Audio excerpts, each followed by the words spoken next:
నిర్మాతలకు ఖర్చు తగ్గించాలన్నదే కేవీ రెడ్డి ధ్యాసగా ఉండేది.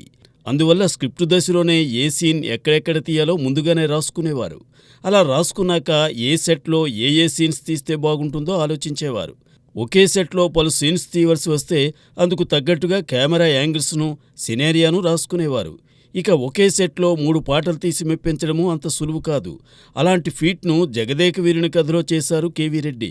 ఆ చిత్రం విజయ బ్యానర్పై రూపొందిన సినిమాకు దర్శక నిర్మాతగా కేవీ రెడ్డి వ్యవహరించారు. అందువల్ల ఎంతో జాగ్రత్తగా ప్లాన్ చేసి ఒకే సెట్లో 3 పాటలు రూపొందించారు. దేవకన్యలు భూలోకం వచ్చి జలకాలాడే కొలను సెట్ వేశారు. అందులో తొలుత జలకాలాటలలో సాంగ్ చిత్రీకరించారు. తరువాత అదే సెట్లో హీరో వచ్చి దేవకన్యలను చూస్తూ పాడే పాటను తెరకెక్కించారు కేవీ రెడ్డి. కొలను సెట్లోనే 3వ పాటగా వరించి వచ్చిన మానవవీరుడు అంటూ సాగే గీతాన్ని చిత్రీకరించారు కేవీ రెడ్డి. 3 పాటలు తెరపై కొన్ని నిమిషాల వ్యవధిలోనే దర్శనమిస్తాయి. అయినప్పటికీ ఎక్కడా మొహం మొత్తం సరికదా భలేగా తీశారే అనిపిస్తుంది. అంతలా చూసేవారిని కథలో లీనమయ్యేలా చేశారు కేవీ రెడ్డి. పాతాళ భైరవిలోనూ 3 పాటలను అలాగే తెరకెక్కించిన ఇంటర్ కట్స్లో వేరే సీన్స్ కూడా కనిపిస్తాయి. అందువల్ల అంతగా పట్టించుకోం.